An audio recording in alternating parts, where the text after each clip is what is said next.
Hey everybody, it's Tony George from DocSports.com. Welcome back. In the immortal words of David Lee Roth, heard you miss me. I'm back. I brought my pencil and I brought a new sidekick this year to the Doc Sports Service, Gridiron 6-pack. And that would be the new guy on the website introduced in 2023 here, Griffin Murphy. Griffin, welcome to the show. Thanks for having me, Tony. Couldn't be happier to be here. I'm ready to lock down some football plays here, man.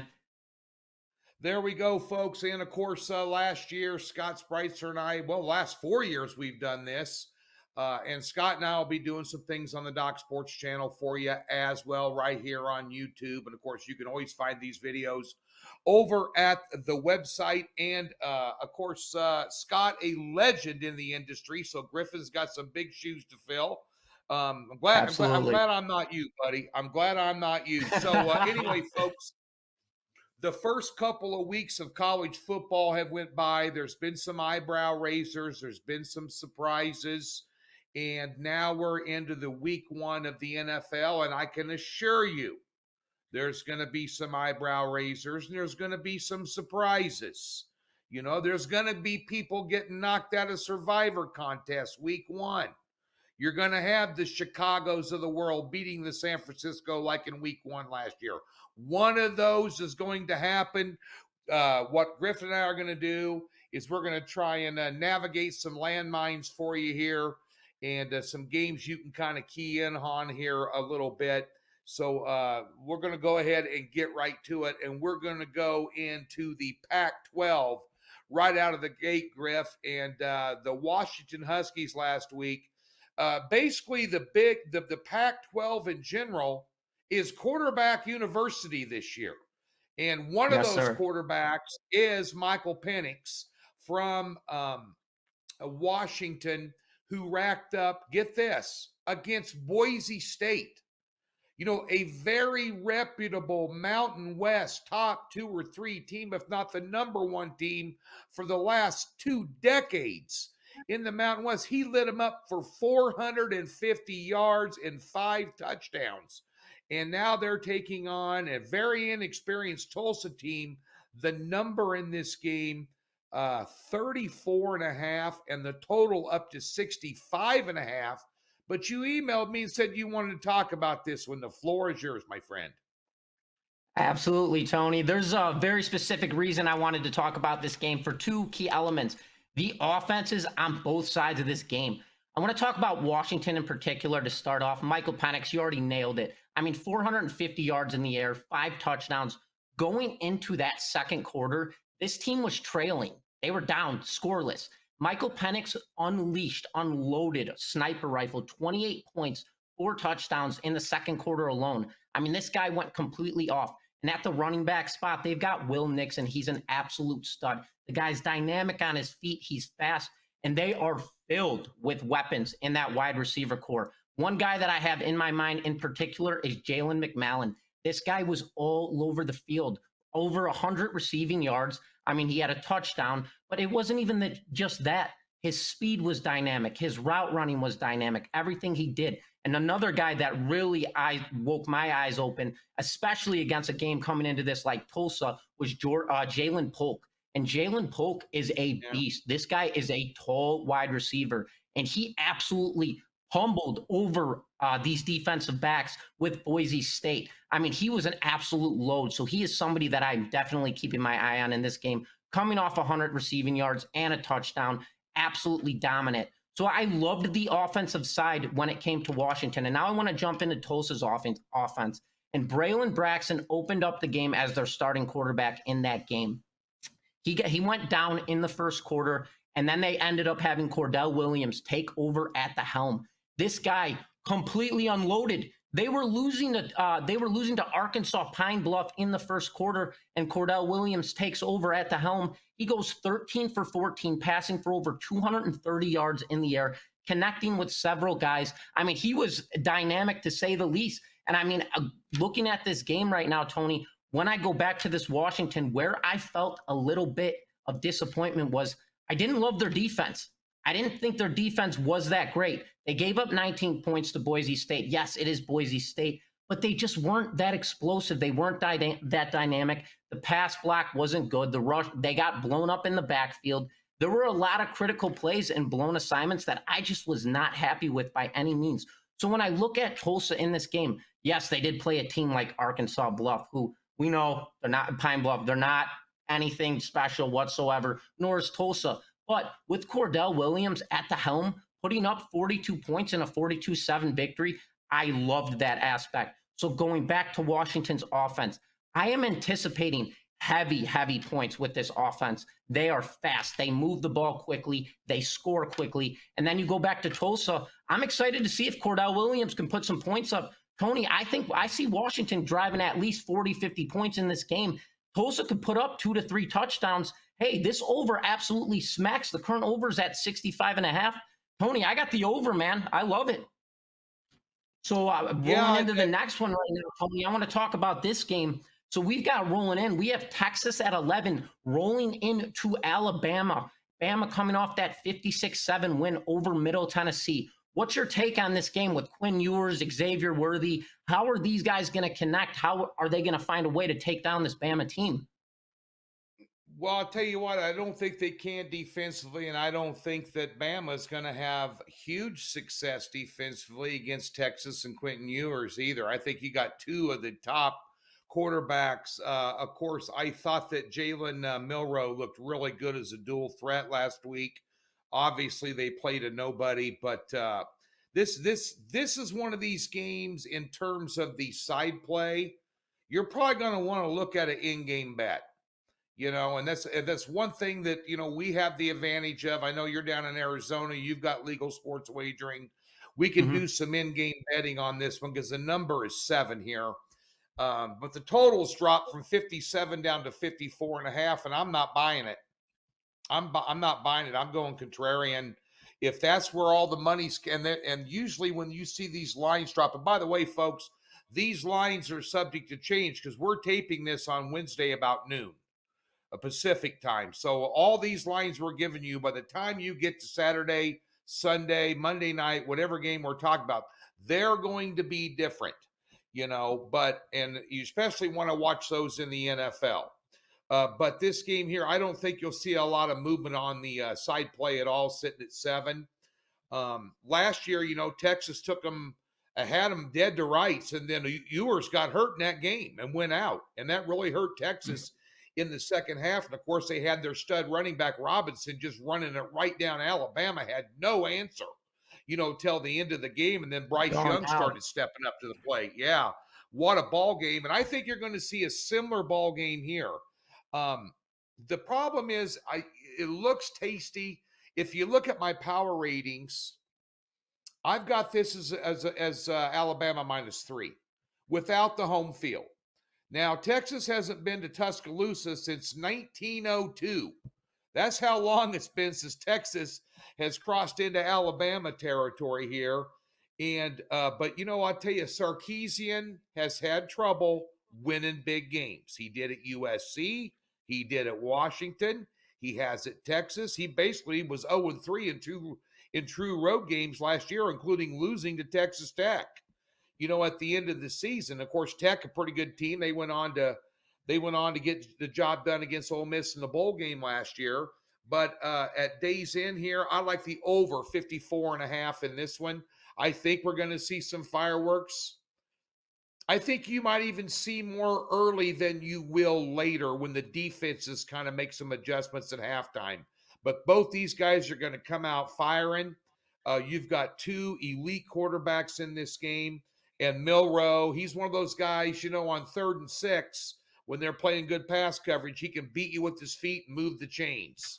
So, exactly. And a lot of people were talking last week and all summer long about the rule changes, about the clock not stopping on first downs, except inside of 2 minutes. Well, last week, there were 14 more overs than there were unders in college football. And there were a lot of guys in week 1 pounding unders that got their rear end handed to them. These coordinators adjust. They know how to get up on the ball. And both these teams are pretty good tempo teams. and they're going to want to keep each other on the back of their heels. So yeah, I'll play the over in this game. This is a national TV game on Saturday night. I think it's at 7 Eastern. Here is a game next. We're going to switch gears and go to a different kind of game, and that would be Big Ten versus Pac-12. And the Wisconsin Badgers have shot up from -4.5 open to -6 against Washington State. Total 54.5 here. And just a couple of notes on this before I pass the baton to Griff.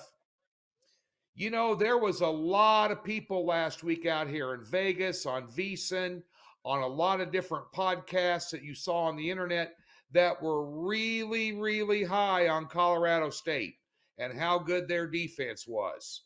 Blah, blah, blah. You know, I talked about how good Wyoming's defense was on VSiN myself with Matt Humans here a couple weeks ago. And Wyoming proved to have the better defense of those two, I can tell you that, with that effort they put up. Forget the final score. They were way under the total in the regulation. But Wisconsin is a team, for those of you that buy these prognosticator preseason magazines, Phil Steele puts one out every year.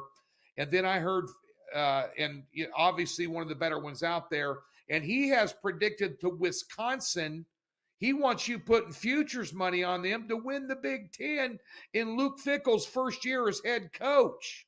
And I don't know if I agree with him or not on that.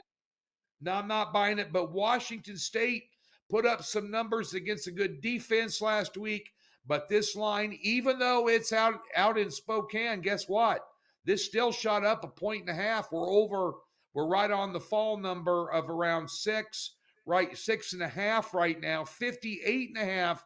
Griff, this is one of the biggest movers in the totals market this week, shooting up 4 points already. Right. So, Tony, that's the thing. When I look at this game, we have two completely different teams going at it. We have Wisconsin, who is a powerhouse run game offense team. And then we have Washington State, who is all over the air. So when I look at this game, looking at Wisconsin last week, coming off of, they rushed for over 300 yards rushing, passed for under 200 yards rushing. And Wisconsin does have stud quarterback Tanner Mordecai at the helm, and he is very good. This guy's an athlete. He can throw in the pocket. His control was a little iffy. He had a pair of picks last week. That is something to keep in mind. But they thrive around that offensive line and that run game. And they've got Ches Maluzzi. This guy will be the fastest guy on the field in this contest, hands down. This guy has complete burners. And then they've got Bryce, their second back, who's an absolute power load. This guy's 245 pounds. This is the guy you send in on 3rd and 2, 3rd and 3, when you're trying to stretch open that extra first down, keep the possession rolling. So I love that offensive set. And it's really going to put Washington State's defensive line to the test. But where my eyes light up are with Cameron Ward at the quarterback spot for Washington State. Last week, passing for over 450 yards in the air. I want to say he had 3 touchdowns. He was linking up with Lincoln Victor in particular. That was one of his main guys. Josh Kelly and Kyle Williams. I mean, he had weapons all over the place. And they were dominant. They put up points. I mean, last week, they were absolutely explosive. So this game is going to come down to, how is Washington State's defensive line going to contain this Washington-powered offense? We already know Mordecai can throw. We know he's offensive. We know he's an athlete. We know the guy can move. But he made a couple mistakes, Tony. He had a pair of picks. Granted, I want to say he went 19 for 30. Don't hold me to that because I don't know that for sure. But he made a few mistakes. And if this guy starts fumbling around with mistakes, hey, Washington capitalizes. Listen, I had Washington with the points at +4.5. You're going to give me the 6.5? Bring it on. I'm taking it. I like Washington State in this game, Tony. Offensive blowout. I love that they're going to air it out in this game. Cameron Ward, I mean, that guy, he's an athlete, man. This guy can stretch. He's going to be behind Maluzzi, the fastest guy in the field, hands down. He can move in the pocket, and he's an athlete. So I'm going Washington State with this one, man. I love it. Give me that extra 6.5 points. That's where I'm rolling with this one, man.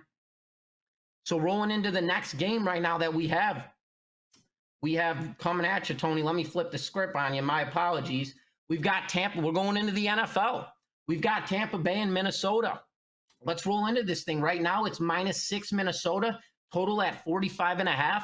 What are your thoughts right now going into this? I mean, we've got Cousins, we've got Jefferson, Osborne, and Addison at the wide receiver core. What are your thoughts? Well, it's an interesting dichotomy here in quarterbacks. These are two of probably the most unrespected quarterbacks, in the NFL from winning teams, basically. Baker's been a couple years, but there's not a lot of believers in Kirk Cousins. But I can tell you this much.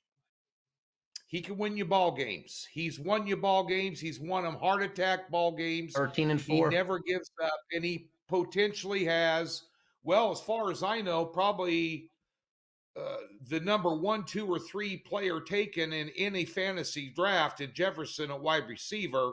I got him. Arguably, yeah, arguably the best wide receiver in the NFL. You can make an argument for 2 or 3 others, but I'll tell you what, this kid's in the conversation. And Cousins can make all the throws. Mayfield, not so much. This is the third go around after Cleveland. And then, of course, the debacle down in Carolina. And then he had a game or two with the Rams where he actually came in and looked like Tom Brady in one of those games for the Rams. And I think it was a Monday night game where he had 16-14 win. Yeah, I think he was just unbuckling his seatbelt from the airplane, and they put a helmet on and said, "Go in." Student body right, student body left, and 24 posts, throw it. But nonetheless, I can't trust Minnesota. I mean, they're 7-1 against the spread, their last 8 home openers, and not having Cook around might be a problem for them. Their defense has been a little bit of a problem, but you have the number in my power rankings. I have Tampa Bay ranked 30th and Minnesota ranked 12th. And yet we only have a 6-point spread. It's down a half a point. You got Tampa money coming in because apparently everybody's listening to the NFL Network.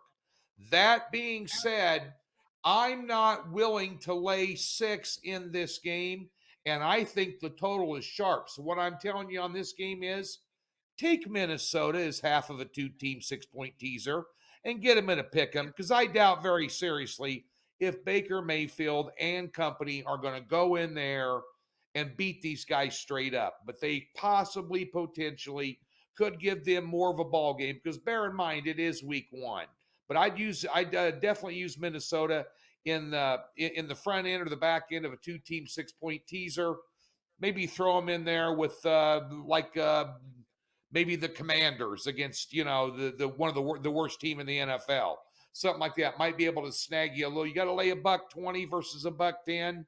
A little added juice for a 2-team 6-pointer, but probably worth the stretch. But I think Minnesota will win this game, Griffin. I just don't know. I don't know how bad Tampa Bay is going to be, really. It's not I don't have a lot of question marks about Minnesota other than their defense, but my question mark about Tampa Bay as a whole, it's still a lot of speculation here, and I'm not sure what I'm going to get out of Mayfield. And that's exactly where I'm at with this thing, Tony, is we know we've got Chris Godwin as a wide receiver. We've got Mike Evans with Tampa Bay. I mean, these are 2 prime elite wide receivers. But the problem is Baker. You don't know if this guy's accuracy is going to be pinpoint. He's never consistent. He hasn't been his entire NFL career. And it's too much of a risk factor for me to go into this game and say, hey, I like Tampa Bay in this matchup. I can't do it. That's just not for me, that one. Yeah, and I'm not sold on their offensive coordinator. I'm not sold on their head coach.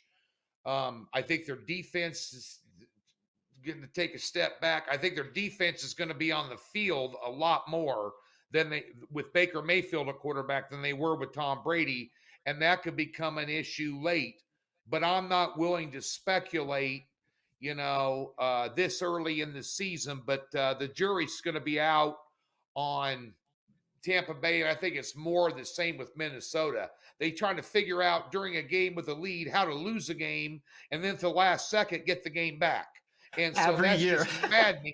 That's just maddening if you're betting the Minnesota Vikings, and it's kind of the same cast of characters and the same coach. Switching to the next game, the next 2 games we're talking about is something I'll tell you if you're playing these the circa millions or the Westgate or even the Nugget contest out here or any contest, you always want to be wary of Mhm. divisional matchups in week one. But we've got one here.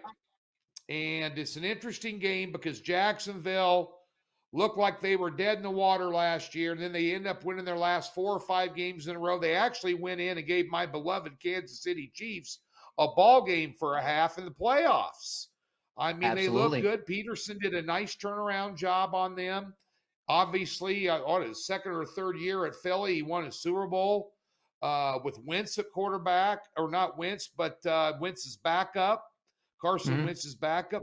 Foles came in and he won with a. He won.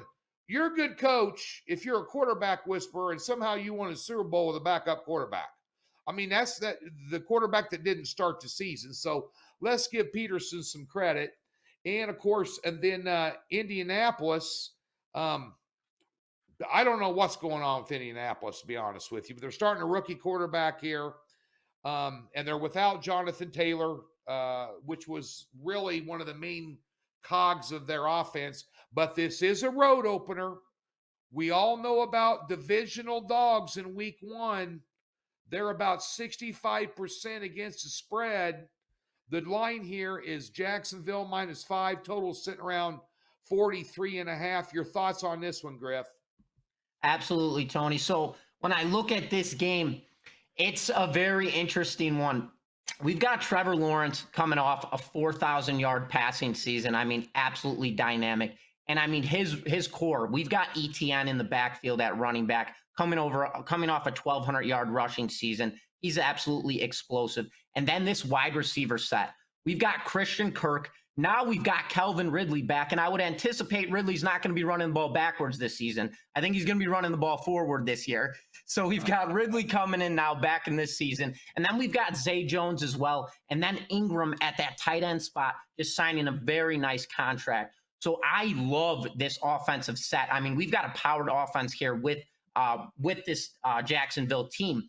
And my big thing when I look at this game is how is our offensive line going to contain? We know that there's got to be some preparation. If we're going to go out and we're going to shop, we're going to make sure we give Ingram that contract he was looking for. We've got Kirk, absolute stud. Ridley coming off his year suspension, going forward with the ball this season. And then you look at this back at the secondary for Indianapolis, and this is where I want to really talk about it.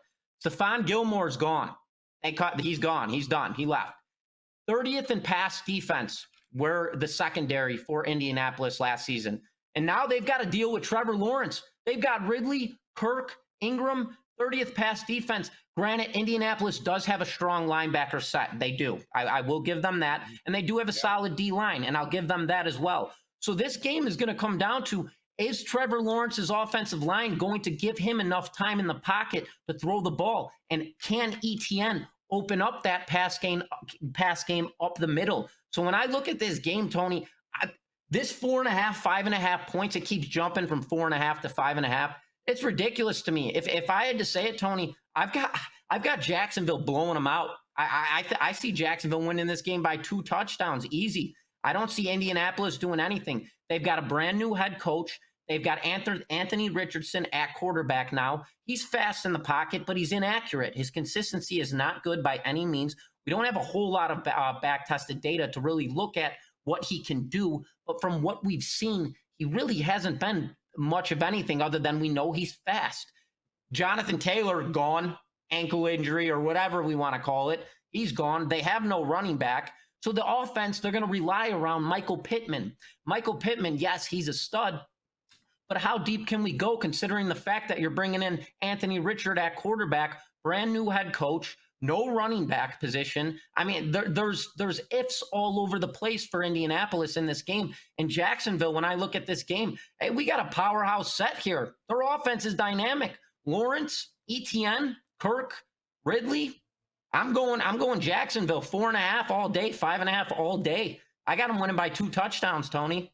Thoughts? Yeah, well, one thing about Richardson that concerns me if you're backing Indy here because you're going home divisional dog and you're just going to ride that 64, 65% against the spread. And of course, the NFL, anybody can beat anybody, blah, blah, blah. Richardson, to me, didn't pass the eye test in college. I mean, No, here's a guy that started 13 games his entire college career and had a 54% completion rate. it's That like a does Mitch not cut it. Trubisky. That does not cut it in the NFL. It doesn't cut it. I don't know how you. And if you can, and if Jacksonville stops up, and Jacksonville's defense is above average, and I'll tell you, if you Mhm. can stuff the run, and you're going to force a rookie quarterback to run, and even if you install an RPO, a run pass option style offense in there to highlight his athletic ability, and he decides to throw it on the run in the NFL. Well, Tennessee tried that with Malik Willis last year, if you recall, when Tannehill went down. How'd that work Uh-huh. out? Didn't So work I'm just well. saying you might want to be careful riding the home divisional dog trend in this one. And there's a significant trend in this. Indianapolis is, I want to say, 9-1 against Jacksonville at home against the spread. So that is something to keep in mind. But hey, Tony, this is a brand new 2023 NFL season. We've got completely new teams. Taylor's gone, Richardson at the helm. I mean, there's a lot of risk factors in this game. So you know what? I'm not even looking at calculations in this. I'm not looking at back tested stats. I'm looking straight at real time data in this one. And I think Jacksonville takes this game easily by 2 touchdowns. Rolling into the next one, though, Tony, let's flip the script right now. We've got the LA Rams going in against Seattle. Right now, Seattle is currently -5.5 in this game, and the total is 45.5. And listen, we've got Geno Smith back, and he's got a lot to prove. After a 30 touchdown season, Geno Smith lit it up last season, and nobody had any expectations that this guy was going to be as good as he is. So now he's in this season with something to prove. What are your thoughts rolling into this game, Tony? Well, you definitely saw the Super Bowl champs turn into the Super Bowl chumps last year when it comes to the LA Rams, albeit this was maybe the most injury riddled team in the NFL last year, Right. bar none. Sean McVay got handed a big steaming dog turd about 3-4 games into the season. It was just a disaster for them across the board. And Seattle rose from the ashes. Smith got comeback player of the year. He looked good last year. Uh, he really had refined his. He was the guy that couldn't. His biggest knock coming out against him coming out of West Virginia, and when he went to the Jets as a high draft pick, was he couldn't read a defense, and he couldn't read a defense. He threw a lot of Right. picks. He's matured, and he got under some really good coaching last year, and it showed. He played well. They got a very capable backup. Drew Lock looked great in the preseason. So if He Smith did. likes to run it and get hurt, run it around and gets hurt, Lock's a pretty good backup. It's always nice in the NFL to have a backup that's more than capable. You never know when you need those second stringers, that are worth the crap. Just ask San Francisco. They found that out after Purdy went down in the NFC Championship, Oh, last year. And brutal, Tony. Don't remind they me. I had San they Fran. could. No, I had a 7 unit on Philly in that game. I loved it. But nonetheless, bottom line here is everything went wrong for the Rams last year and everything went right for Seattle. But I am in this going to ride the divisional dog. I think that there's a lot of people that are just absolutely saying Seattle. And by the way, the Rams defense, Donald is back. He's the best defensive lineman in the NFL, Right. but he's without a lot of support that he's had in the past. And Mhm. that's one thing that concerns me. I think probably the best bet in this game, because I know what Pete Carroll's going to do. He's going to run the rock with Walker.